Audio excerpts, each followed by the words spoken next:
Hi everyone, welcome to Unacademy ascent YouTube channel. आज हम करने वाले हैं GATE questions of linear algebra. बहुत सारे स्टूडेंट कह रहे थे सर प्रीवियस ईयर क्वेश्चन में लीनियर अलजेब्रा के गेट क्वेश्चन थोड़े से टफ है ना। तो आज मैं आपको बताऊंगा क्वेश्चंस बड़े इजी होते हैं। प्रॉब्लम क्या है, आपके कंसेप्ट्स क्लियर नहीं। तो होता क्या होगा कि आप गेट क्वेश्चन सॉल्व करने तो बैठ जाते हो और आपसे क्वेश्चन सॉल्व भी होता होगा, बट जैसे ही आंसर को क्लिक करते हो तो आंसर गलत हो जाता है। And the reason is GATE examiner actually knows where you will make the mistake. तो आज वैसे ही कुछ मैं बातें करने वाला हूँ आपके साथ। मेक श्योर आप ये लेसन पूरा देखते हो। चलिए स्टार्ट करते हैं with the very first question. ये क्वेश्चन आया था टेलीकॉम 2014 के पेपर में। For matrices of same dimensions m, n and scalar c, which one of this property does not always hold? It's very important word। क्या उन्होंने कहा है? does not always hold। यहाँ पर हमारे पास चार ऑप्शन है। ऑप्शन ए m ट्रांसपोज का ट्रांसपोज इज m, या फिर option B c into M the whole transpose is equal to c into M transpose. Option C m plus n the whole transpose is equal to m transpose plus n transpose, या फिर option D m into N is equal to n into M. जो मेरे plus के student हैं वो देख कर answer बता सकते हैं sir the answer is D, क्योंकि मैंने एक 5 स्टार पॉइंट लिखवाया था और मैंने काफ़ी सारा डिस्कशन किया था इस बात पर। ये जो पार्ट है वो आता है ऑपरेशन ऑन मेट्राइसिस के टॉपिक में।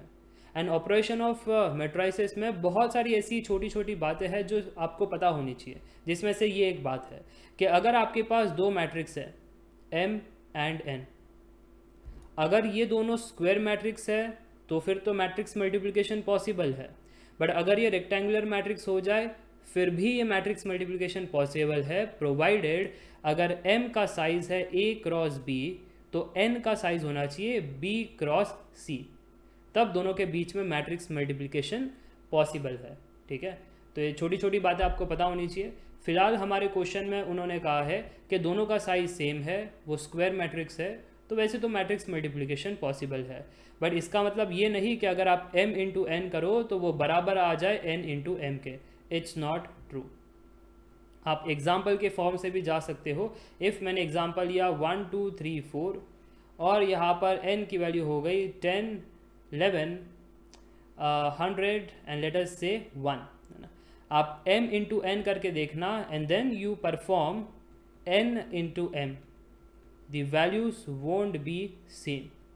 कमेंट करके बताइएगा, did you got the value same? Matrix multiplication आपको आता है, the values won't be same. अच्छा, तो फिर सर सेम कब होता है? सेम तब होगा जब n इज आइडेंटिटी मैट्रिक्स और may be n is a zero matrix, जिसको नल मैट्रिक्स भी कहा जाता है ना, या फिर n इज m इनवर्स, तब भी ये पॉसिबल है।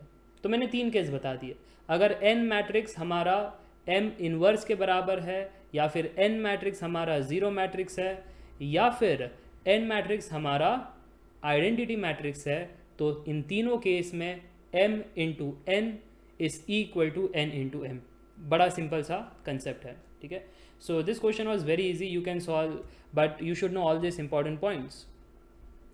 नेक्स्ट क्वेश्चन आपके स्क्रीन के सामने इलेक्ट्रिकल 2014 के पेपर में आया था। Given system of equation x plus 2y plus 2z is equal to b1, then we have 5x plus y plus 3z is equal to b2, which of the following is true? Its solution. Option A, system has unique solution for any value of b1 and b2. Option B, system will have infinitely many solution for b1 and b2 for any values. Option C, no solution. Option D, whether or not a solution depends on given b1 and b2. Okay, तो ये question आपका solution of system से है। तो सबसे पहले आपको बनाना चाहिए ऑगमेंटेड मैट्रिक्स। चलिए बनाते हैं augmented matrix which is A is to B। तो यहाँ पर हमारे पास जो इक्वेशन है which is we had x plus 2y plus 2z, है ना, तो उनके कोइफिशिएंट्स बन गए 1 2 2। सेकेंड इक्वेशन था 5x plus Y plus 3z, है ना, तो x y z के कोइफिशिएंट क्या बन गए 5 1 3। बट क्योंकि 3 वेरिएबल है तो 3 इक्वेशन होने भी चाहिए थे, and hence the third equation उन्होंने नहीं दिया था, इसका मतलब 0x + 0y + 0z, तो थर्ड रो हो जाएगा कंप्लीटली 0। तो ये ए मैट्रिक्स आपने भर दिया, that is nothing but the coefficient matrix. But जो बी मैट्रिक्स होता है उसको कहते हैं कांस्टेंट मैट्रिक्स, जो राइट हैंड साइड में होता था इक्वेशन के। तो राइट हैंड साइड में कौन कौन था, b1 b2, उसके बाद हमने जो यहाँ पर एक इक्वेशन कंसिडर किया था 0 0 वाला, that is the third equation जिसमें b की वैल्यू 0 थी। नाउ व्हाट्स नेक्स्ट, यहाँ तक तो सब लोग कर लेते हैं। इसके आगे आपको समझना पड़ेगा कि rank of A is equal to the complete rank of A is to B, isn't it? Rank of A is equal to rank of A is to B. इसका मतलब ये पक्का है कि इस सिस्टम का सोल्यूशन तो है, आप नो सोल्यूशन कह नहीं सकते, और इसलिए जो ऑप्शन सी है वो गलत हो गया। ऑप्शन सी कह रहा था नो सोल्यूशन, वो हो नहीं सकता। अब दिमाग में ये डाउट है तो फिर सर सोल्यूशन तो है, तो यूनिक सोल्यूशन है या नो सोल्यूशन? यहाँ पर अगर आप रैंक के बारे में बात करते हो, the rank of A and rank of A is to B is equal to 2, but variable कितने थे?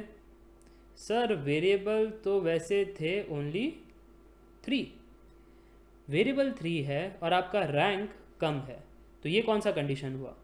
Rank is less, number of variable is more, this condition is for unique solution? No, this condition is for infinitely many solution. Infinitely many solution. Unique solution पर तो मैंने कितना सारा discussion किया है। Unique solution के लिए ये जो कोइफिशिएंट मैट्रिक्स है उसका डिटर्मिनेंट 0 के बराबर नहीं होना चाहिए। यहाँ पर तो कोइफिशिएंट मैट्रिक्स देख करके बता सकते हो सर इसका तो डिटर्मिनेंट 0 है, तो यूनिक सोल्यूशन कैसे होगा? अब बहुत सारी बातें हैं जिससे आप फटाफट आंसर निकाल सकते हो। So infinitely many solution is the right answer. तो मुझे लगता है ये क्वेश्चन भी आपको समझ आ गया, तो लेकर चलता हूँ आगे to the next question. Telecom set 2 2014. The question is the determinant of matrix A is 5 and determinant of matrix B is 40. Determinant of matrix A into B is what? मैंने ये क्वेश्चन पर्पसफुली सिलेक्ट किया है ताकि मैं थोड़ा और बात कर सकूँ इन मैट्रिक्स मल्टीप्लिकेशन। अब बहुत सारे स्टूडेंट यहाँ पर क्या सोच रहे हैं, सर ये तो बहुत इनसफिशिएंट डेटा है, हमको matrix A and matrix B तो दिया ही नहीं है, सिर्फ दिया है तो उनका डिटर्मिनेंट। तो अब हमारे लिए ये दुविधा हो गया कि we have to think of a matrix A which gives me determinant 5, and then we have to think of a matrix B who give me determinant 40, फिर दोनों का मल्टीप्लिकेशन करना है A इंटू बी, और उसके बाद जा करके मेरे को डिटर्मिनेंट ऑफ A भी निकालना है। That is one of the method, कर भी सकते हो ना, कोई दिक्कत वाली बात नहीं है, you can do. Upper triangular matrix ले लेना, जल्दी से क्वेश्चन बना देना, but it doesn't make any sense when you know the property of matrices. Property अगर पता है तो आप जल्दी कह सकते हो determinant of A into B is equal to determinant of A into determinant of B, that's it। तो अगर determinant of A into B चाहिए तो determinant of A 5 था, determinant of B 40 था, so 5 4s are 20, so 5 into 40 would be 200। I hope आपको समझ में आ गया ये क्वेश्चन कैसे बनाना है। इसी के साथ आप बाकी चीज़ें भी लिख सकते हो, जैसे determinant of A transpose is equal to determinant of A, determinant of A inverse is equal to 1 upon determinant of A। And important बात मैं आपसे कमेंट में जानना चाहता हूँ, determinant of A plus B is it equal to determinant of A plus determinant of B? ये मेरे को कमेंट सेक्शन में बताना, क्योंकि गेट 2020 कंप्यूटर साइंस के पेपर में भी ये क्वेश्चन आया था। सो इज इट इक्वल और is it not equal? Okay, do let me know in the comment section. लेकर चलता हूँ आगे to the next question. The next question is, for the matrix A satisfying equation given below, eigenvalues are what? Okay, तो हमारे पास कुछ इस प्रकार का इक्वेशन है, matrix A multiplied with this matrices that is equal to this matrix, and we have to find the eigenvalues of matrix A and we have some option।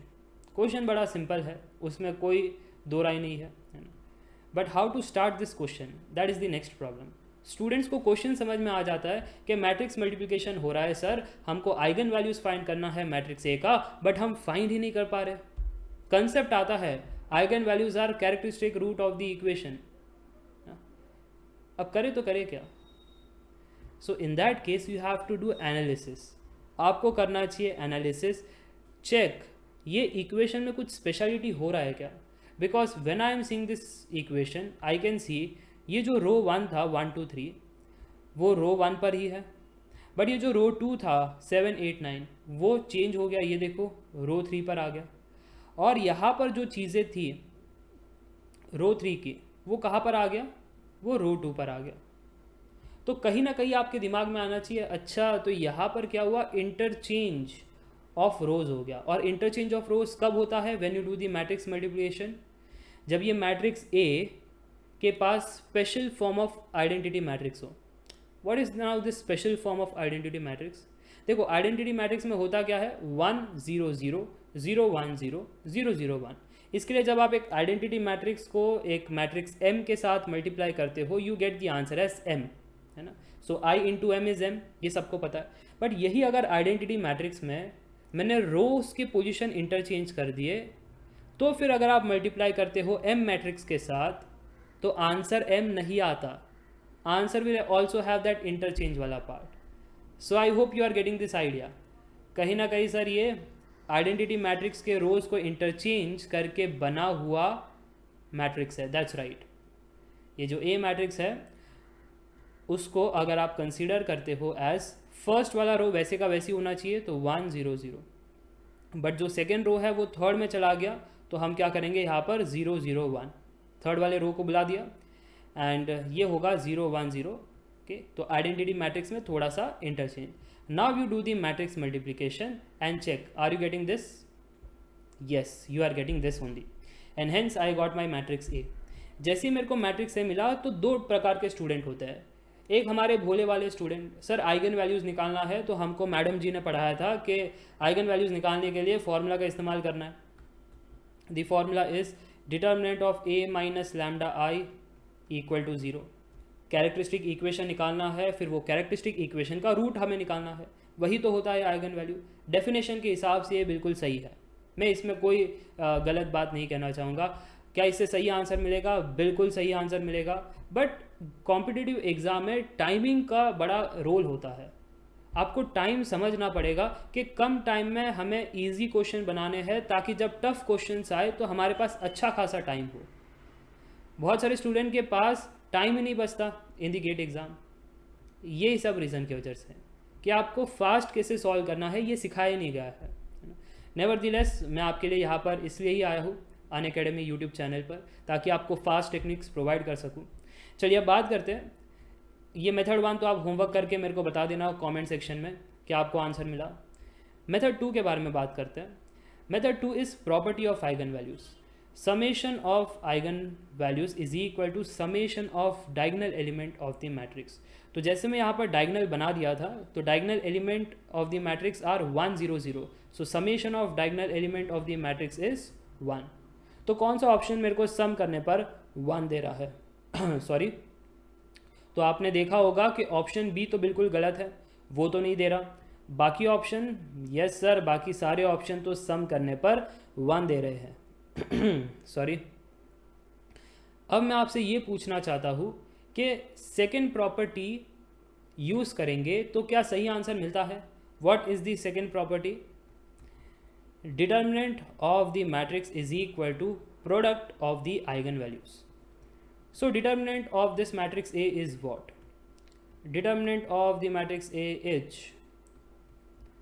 ये identity matrix है, but identity matrix में आपने रो का position change कर दिया है। तो अगर आपको प्रॉपर्टी आता है जो मैंने आपको डिटर्मिनेंट में सिखाया था कि नॉर्मली अगर आप डिटर्मिनेंट निकालते हो ठीक है, बट वो मैट्रिक्स में अगर आपने रो को चेंज कर दिया एक बार तो फिर जो आपका डिटर्मिनेंट का आंसर है उसमें -1 मल्टीप्लाई करना पड़ता है।